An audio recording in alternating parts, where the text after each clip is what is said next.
और लगातार आप सुबह से हमारे साथ जुड़े हुए हैं। आज मतदान का दिन है, आज पहले चरण का मतदान है और पश्चिम तय करेगा कि उत्तर प्रदेश का मुख्यमंत्री कौन होगा। और इस वक्त की सबसे बड़ी खबर सामने आई है, जहां आशीष मिश्रा को जमानत मिल गई है, जहां लखीमपुर कांड से जुड़े इस मामले में आज आशीष मिश्रा को जमानत मिली। और दूसरी बड़ी इस वक्त की खबर आपको बता दें, जहां WWE चैंपियन खली ने बीजेपी ज्वाइन कर ली है। तो इसी के साथ मैं अपने मेहमानों का रुख कराऊंगी आपसे, जहां हमारे साथ वरिष्ठ पत्रकार सरस बाजपेयी जी जुड़ गए हैं। आपका बहुत बहुत स्वागत है। और डॉक्टर रमेश वर्मा वरिष्ठ पत्रकार हमारे साथ जुड़े हुए हैं। तो इस वक्त की बड़ी खबर तो आपने सुनी कि खली जो है वो बीजेपी ज्वाइन कर चुके हैं और आशीष मिश्रा को जमानत मिल गई है। सरस बाजपेयी जी क्या कहेंगे? देखिए, आशीष मिश्रा को जो जमानत मिली है वो कोर्ट का फैसला है, हम लोग इसमें कोई टिप्पणी नहीं कर सकते। लेकिन राजनीतिक लोगों के लिए एक मुद्दा जरूर मिल गया है। जो ये आरोप लगाते रहे हैं कि अदालत, ईडी, सीबीआई या अन्य जो सरकारी संस्थाएं हैं, चुनाव आयोग तक पे आरोप लगे हैं कि ये लोग भाजपा के मनमाफिक काम कर रहे हैं और जैसा वो सब भाजपा के हित की कोई बात होती है उस हिसाब से अपने फैसले ले रहे हैं। तो लोगों को ये मौका मिल गया है कहने का। लेकिन सही बात ये है कि ये अदालत का फैसला है और काफ़ी समय से इस पे जमानत याचिका पर विचार चल रहा था। ये इत्तेफाक भी हो सकता है कि जिस दिन चुनाव का पहला चरण है यूपी में, और इत्तेफाक से उसी क्षेत्र से किसानों की जहाँ पे समस्याएं ज़्यादा थीं, उस किसानों की समस्या से ही जुड़े एक मामले में आशीष मिश्रा जेल में थे। केंद्रीय गृह राज्य मंत्री के बेटे हैं, उनको ठीक उस दिन जमानत मिलना एक इत्तेफाक भी हो सकता है। लेकिन इसके राजनीतिक स्वार्थ भी जरूर निकाले जाएंगे और इसको विपक्ष के लोग जो हैं वो मुद्दा भी बनाएंगे और आरोप भी लगाएंगे कि ये आज चूंकि किसानों का मामला था, हम दिखाना चाहते थे कि किसानों के साथ जो कुछ भी आशीष मिश्रा के बेटे ने किया या किसी ने भी किया, तो हमारे लिए कानून पहले है। हमने केंद्रीय गृह राज्य मंत्री के बेटे को भी सलाखों के पीछे किया और जमानत नहीं होने दी। लेकिन ये भी सही है कि आज जब लगभग आधी वोटिंग हो चुकी है, उसी दिन आशीष मिश्रा को जमानत मिल जाती है। जी बिल्कुल, जिस तरीके से बताया कि अब राजनीति इसमें शुरू हो जाएगी, तो डॉक्टर रमेश वर्मा जी क्या कुछ कहना है, क्योंकि इस बार पश्चिम के चुनाव का सबसे बड़ा मुद्दा किसान आंदोलन है। देखिए, किसान आंदोलन में एक ये भी मांग थी, पहली मांग तो उनकी ये थी कि एमएसपी की गारंटी दी जाए, और दूसरी मांग उनकी ये भी थी कि लखीमपुर कांड के मंत्री को जो है बर्खास्त किया जाए। उनकी ये भी दूसरी मांग थी। राकेश टिकैत लखीमपुर भी गए थे। लेकिन अब थोड़ा सा जो भाजपा है उसको ये कहने का जो है मौका मिल जाएगा कि भाई देखिए, आप लोग ये बात कह रहे हैं कि टैनी को बर्खास्त कीजिए। देखिए, हमने तो जैसा कि अभी सरस जी कह रहे थे कि हमने तो उसको जेल में डाल दिया। अब हाई कोर्ट ने कहा, तो हाई कोर्ट से बढ़कर के तो कोई नहीं है, हाई कोर्ट ने जमानत दी। इसके माने कहीं ना कहीं आशीष मिश्रा में कोई इस बात की गुंजाइश जरूर रही है कि वो उतने बड़े आरोपी नहीं हुए जो एकदम कह दिया गया कि कुचल के मार डाला गया, ये कर दिया गया। तो इस तरीके के तर्क भी देगी, और ये तर्क जो है जो दिया जाएगा, तो अब तो खैर जो भी समय निकल गया है, लेकिन फिर भी इसका भी प्रचार किया जाएगा। और साथ में जो 14 तारीख का जो वोटिंग होगी उस पर भी इस बात का फायदा उठाने के लिए प्रयास किया जाएगा दोनों ओर से। विपक्ष भी करेगा और तो दूसरी ओर, जैसे कि अभी आपने कहा कि ग्रेट खली जो है वो भी बीजेपी में शामिल हो गए हैं। तो एक ग्रेट खली वो हैं जो पिछले साल जो है सपा के साथ गए थे, लेकिन आज वो भाजपा में शामिल हो गए हैं। उनका भी एक अच्छा पश्चिम क्षेत्र में, हरियाणा में उनका एक प्रभाव है, और इसको भी बीजेपी भुलाने का प्रयास करेगी, और करना भी चाहिए। राजनीति तो फिर यही कहती है। देखिए, मतदान जो है महादान है। हम कहते हैं कि कोई दान आप करें ना करें, लेकिन मतदान जरूर करें। आज जयंत चौधरी ने मतदान नहीं किया, वहीं केशव प्रसाद मौर्य का तो रिएक्शन भी इस पर आ चुका है। उन्होंने कहा कि जब जो लोग मतदान को महत्वपूर्ण नहीं समझते तो वो प्रदेश के लिए क्या करेंगे। इस पर मैं कमेंट चाहूंगी सरस जी आपका। देखिए, वो चुनाव का पहला चरण है और जिस तरह से पिछले 3 चुनावों से एक पहले चुनाव आयोग की सख्ती रहती थी या कोई कारण रहता हो, चुनाव के दिन ना तो नेताओं की ज्यादा सभाएं होती थी, उस दिन केवल सारा फोकस रहता था मतदान पे जी। लेकिन पिछले 3 चुनावों से ये एक जो नया ट्रेंड शुरू हुआ है कि चुनाव के एक दिन पहले बीजेपी के बड़े नेताओं का इंटरव्यू टीवी पे, चुनाव ऐन मतदान वाले दिन कहीं ना कहीं सभा या कहीं ऐसे कार्यक्रम करना जिससे कि हम पूरे दिन टीवी के फोकस पे, टीवी पे बने रहें और लोगों को हम बताते रहें अपने माध्यम से, अपने संकेतों से कि नहीं, हम ही सब कुछ आपके हैं, बाकी कोई दूसरा आपके लिए कुछ करने वाला नहीं है। ये आज जो हुआ है जयंत चौधरी और अखिलेश यादव की सभाओं वाला, खासकर जयंत चौधरी की चूंकि बात हो रही है तो जयंत चौधरी की सभा का, उसका कारण ये है कि कल से ही टीवी पे भाजपा के नेता छाए हुए थे। आज सुबह के आप अखबार देख लीजिए तो किसी में प्रधानमंत्री नरेंद्र मोदी का इंटरव्यू होगा, तो किसी में मुख्यमंत्री का, किसी में अनुराग ठाकुर का, तो किसी में स्वतंत्र देव सिंह का। सुबह जो आदमी अखबार पढ़ता है मतदान वाले दिन, उस दिन वो पूरी तरह से एक तरफ घूम जाता है उसको पढ़ के। नतीजा ये हुआ कि जो चूंकि चुनावी रणनीति का एक हिस्सा होता है, आज पहली बार प्रियंका गांधी ऐन मतदान वाले दिन एक चैनल पे गई जो सामान्यता नहीं जाती हैं। जेपी नड्डा, नरेंद्र मोदी जी, जितने भी भाजपा के वरिष्ठ नेता हैं, सबकी कहीं ना कहीं सभाएं लगी हैं ताकि वो टीवी पे आते रहें। मतदान करने जब आदमी निकले घर से तो वो टीवी पे उन्हीं को देख के निकले। इसी का परिणाम रहा कि आज जयंत चौधरी को भी, अखिलेश यादव को भी या अन्य विपक्षी दल जो हैं उनके नेताओं को आज सभाएं आयोजित करनी पड़ी और उनका भी ये प्रयास एक रहा कि हम जब मतदाता घर से निकले तो हमको कहीं ना कहीं टीवी पे देख के निकले या हमारी बात सुन के निकले। उसको भाजपा ने मुद्दा बनाया कि जयंत चौधरी मतदान करने नहीं पहुंचे। अब उनको ये जानकारी थी या नहीं थी, लेकिन जयंत चौधरी का जो स्पष्टीकरण आया है कि उनकी पत्नी ने सुबह ही मतदान कर लिया था, क्योंकि उनकी पत्नी राजनीतिक तौर पे बहुत ज्यादा सक्रिय नहीं रहती हैं। वो किसी दूसरे जनपद में एक सभा में हैं और शाम तक प्रयास करेंगे कि मथुरा पहुंच के मतदान करें, क्योंकि ये कम लोगों को मालूम था कि जयंत चौधरी मथुरा से मतदाता हैं। उनको यही माना जाता था कि वो अपने जहाँ से बागपत क्षेत्र के मतदाता होंगे, लेकिन वो मथुरा के मतदाता हैं। उनकी पत्नी वहाँ मतदान कर चुकी है। जी बिल्कुल, सुबह से ही एक गड़बड़ियां सामने आने लगी, कहीं कहीं ईवीएम खराब हो रहे हैं। अखिलेश यादव का तंज आ चुका है इसके ऊपर। उन्होंने कहा कि ईवीएम खराब होना शुरू हो गई हैं। लगातार उनका ये मुद्दा 2017 से वो उठाते रहे हैं, जब बीजेपी इतनी भारी बहुमत के साथ जीती थी कि ईवीएम में बीजेपी कब्जा कर लेती है। और आज भी जब कई जगहों पर ईवीएम खराब हुई तो अखिलेश यादव ने आरोप प्रत्यारोप का सिलसिला शुरू कर दिया कि ईवीएम खराब हो रही है, जनता देख ले। रमेश वर्मा जी, देखिए, जहाँ तक ये है कि ईवीएम खराब हो रही है, हर चुनाव में होता है। एक टेक्निकल जो है ये कमी होती है। ये निश्चित रूप से इस बात को लेकर के हंगामे भी होते हैं कि भाई देखिए बार बार ईवीएम मशीनें, लेकिन सरकार इसकी व्यवस्था भी करती है। आपकी जानकारी के लिए लखनऊ में जो निर्वाचन कार्यालय है हजरतगंज में, वहाँ बाकायदे 15 लोगों की एक टीम बनाई गई है। वो बराबर मॉनिटरिंग कर रही है, जहाँ पर ये मशीनें खराब हो रही है वहाँ भेजा जा रहा है। ये भी सही है कि जब मशीनें भेजने में समय भी लगता है और उसके कारण कुछ हंगामा भी होता है।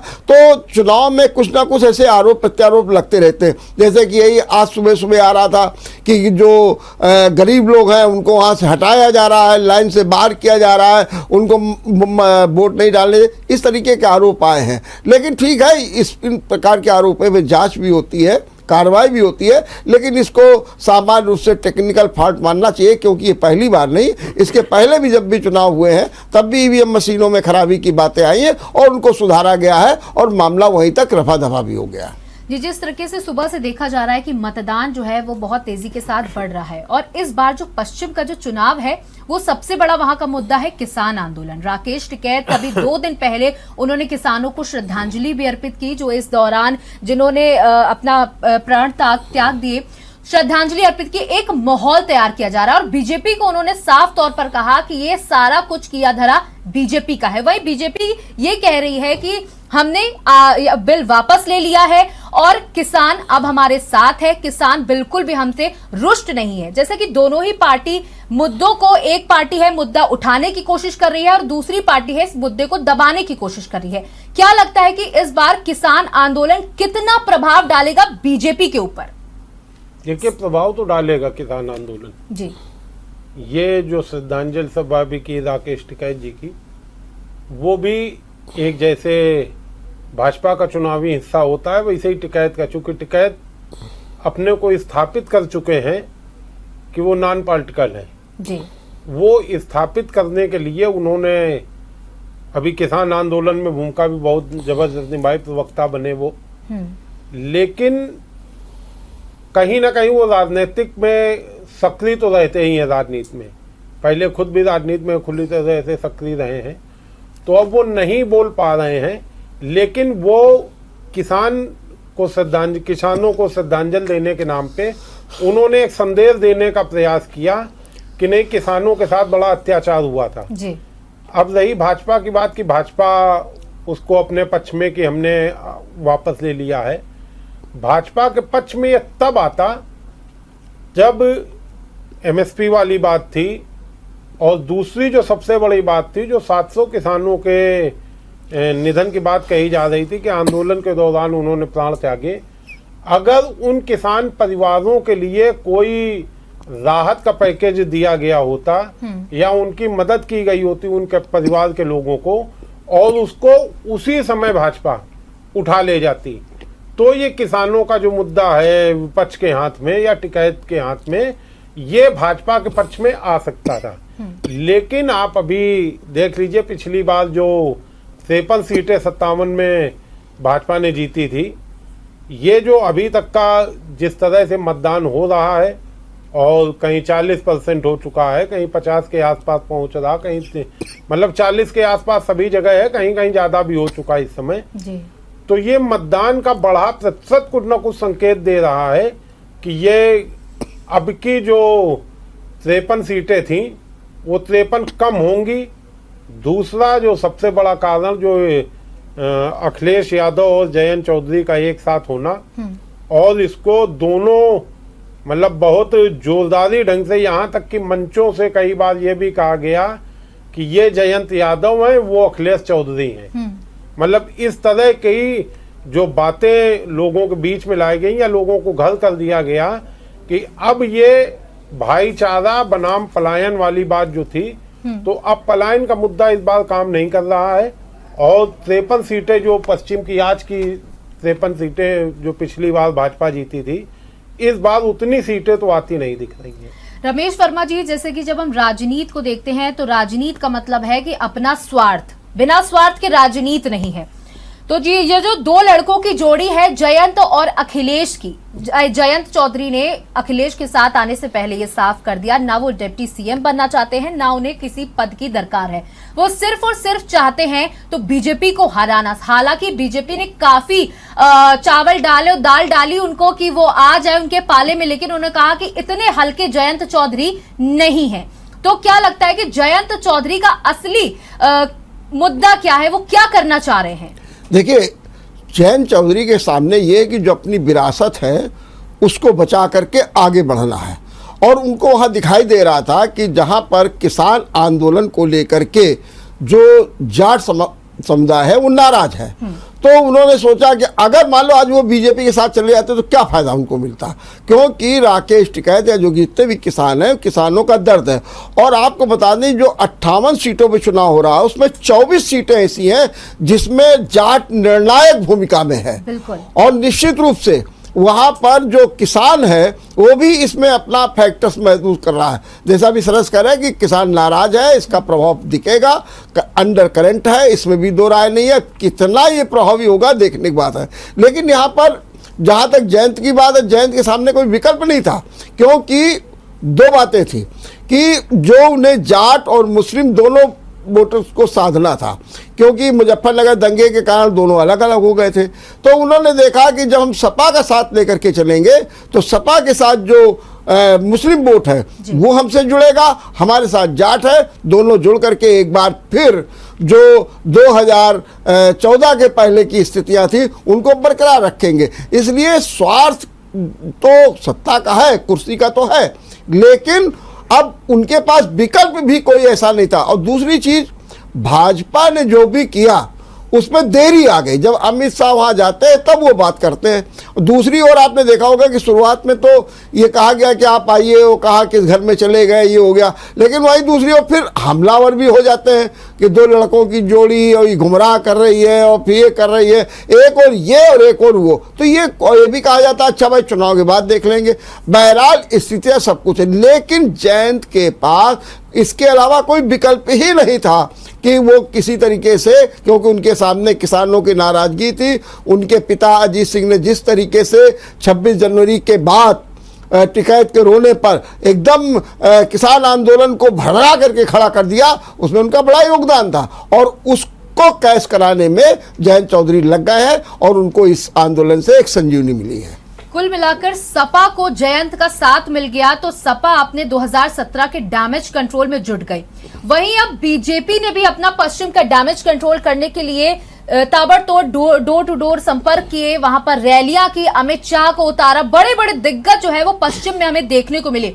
तो क्या लगता है कि सपा ने तो जयंत का हाथ थाम लिया तो कहीं ना कहीं उनको डैमेज कंट्रोल हो सकता है वहां से, लेकिन जो ये दिग्गजों की रैलियां पश्चिम में देखने को मिली, इससे बीजेपी को क्या फायदा हो सकता है सरस जी? देखिए, पहले तो हम वहां से बात शुरू करें जो ऐसा भाई साहब कह रहे थे वर्मा जी कि जयंत, आप जो कह रही हैं कि सपा ने जयंत को पकड़ा ताकि वो मजबूत हो, ऐसा नहीं है। जयंत चौधरी को अपना वजूद बनाने के लिए, क्योंकि वो चौधरी चरण सिंह परिवार के हैं, जिनका मतलब जब उनके मुख्यमंत्रित्व काल में लगता था कि यहाँ प्रदेश में किसानों के लिए कुछ हो रहा है, उद्योगों के लिए कुछ हो रहा है।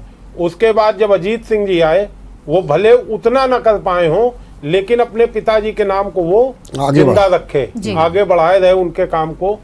और ये भी होता रहा कि अजीत सिंह मजबूत विकल्प भी कई बार बने। वो बात दूसरी है कि वो समय समय पे सत्ता के साथ रहे, जिसकी सत्ता आई उसके साथ जुड़ गए। बिल्कुल। अब अजीत सिंह जी के जाने के बाद जयंत चौधरी के सामने एक संकट आ गया था, वो स्वयं को कैसे खड़ा करें।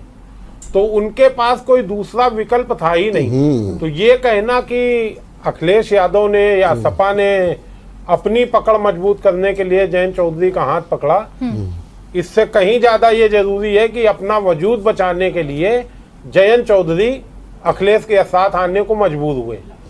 ये सही है कि दोनों हमउम्र हैं, दोनों वक्ता हैं, और इस बार पिछले चुनाव के अनुभव को आत्मसात करके इस बार जयंत चौधरी ठीक उस तरह से पश्चिमी क्षेत्र में सक्रिय हुए हैं जैसे बिहार में लालू यादव के पुत्र सक्रिय हुए थे, और उन्होंने काफी कुछ युवाओं को अपने साथ जोड़ लिया था।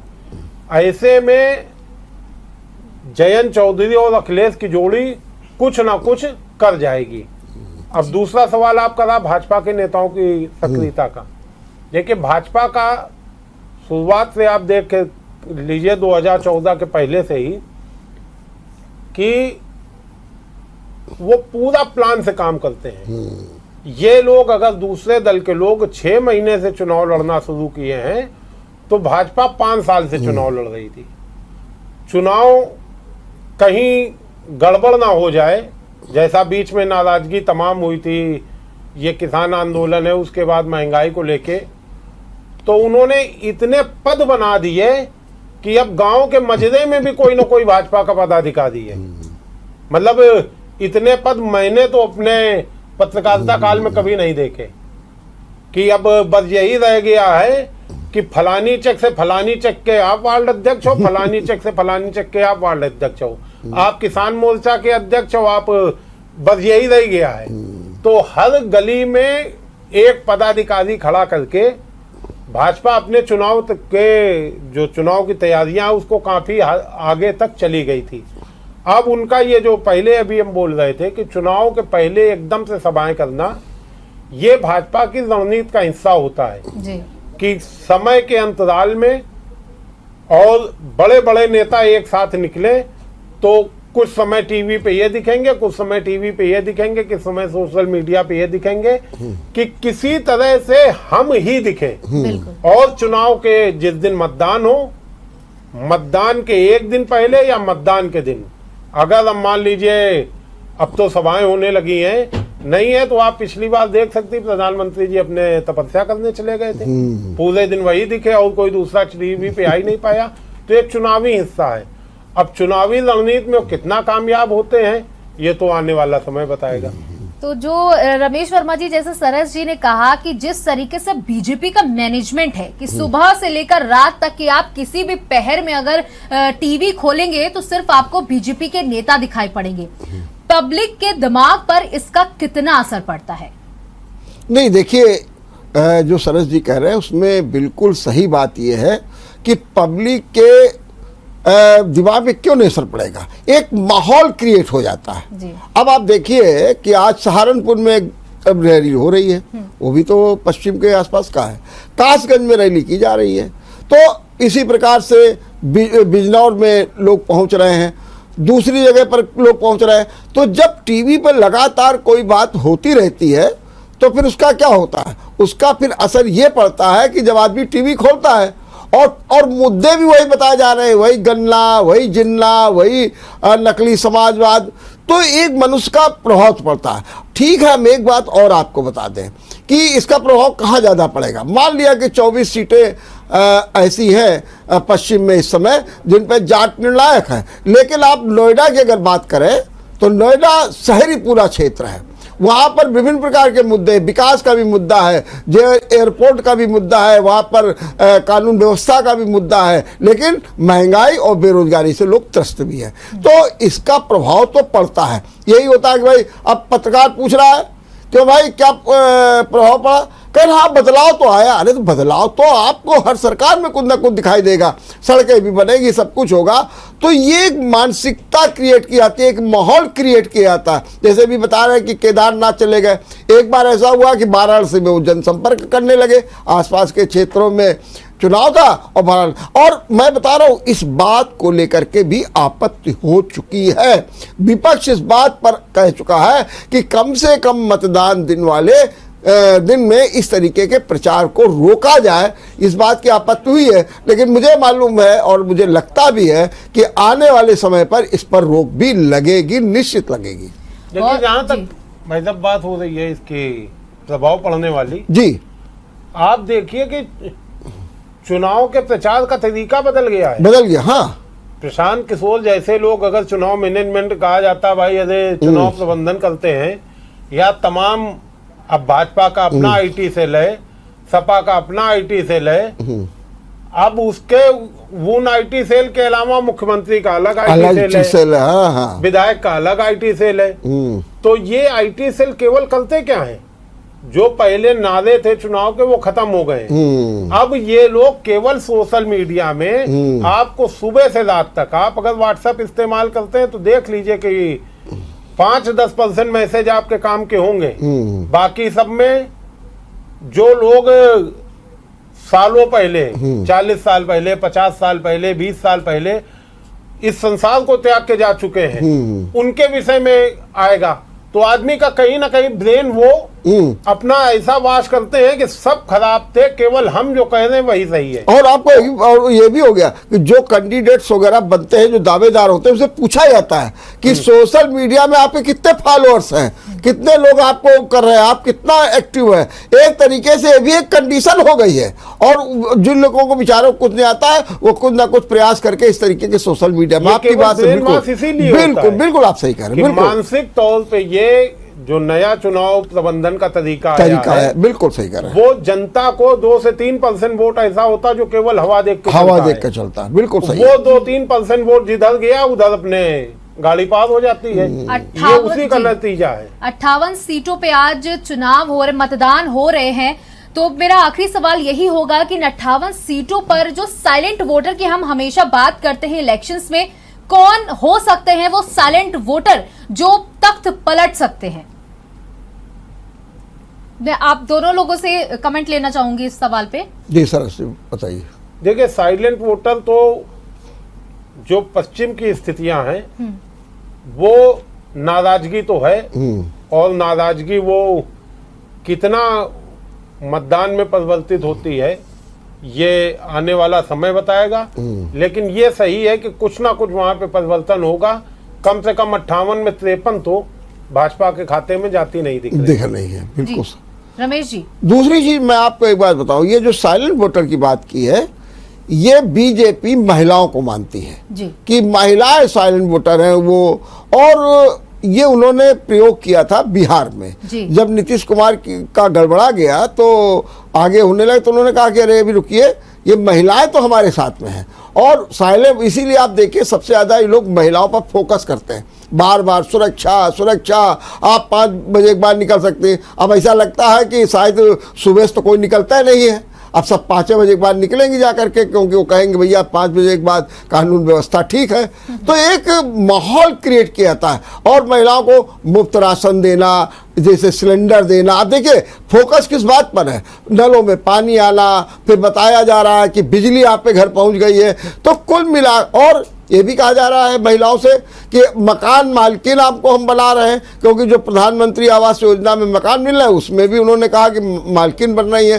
तो इस तरीके से बीजेपी अपना साइलेंट वोट महिलाओं को मानती है। अब उसमें कितनी उसको सफलता मिलती है, क्या वास्तव में पश्चिम में धर्म चलेगा, जातिवाद चलेगा, किसान का मुद्दा चलेगा, बेरोजगारी महंगाई चलेगी, ये देखने की बात है। लेकिन जहां तक साइलेंट वोट की बात है, बीजेपी अपना साइलेंट वोट महिलाओं को मानती है।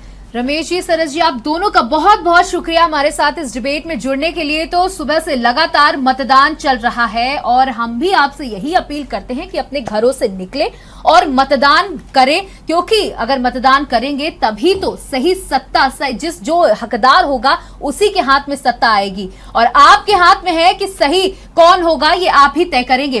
साथ ही इस बार पश्चिम ही तय करने वाला है कि यूपी का मुख्यमंत्री कौन होगा। तो ये तो 10 मार्च को ही पता चलेंगे, जब हमारे और आपके सामने रिजल्ट आएंगे। आप बने रहें जीएमडी न्यूज के साथ।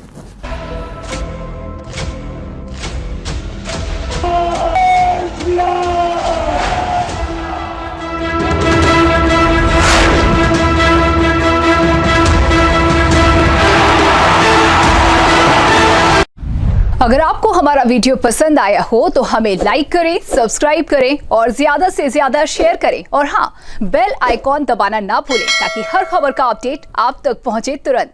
आप हमें इंस्टा, ट्विटर और फेसबुक पर भी फॉलो कर सकते हैं। हमारी आईडी है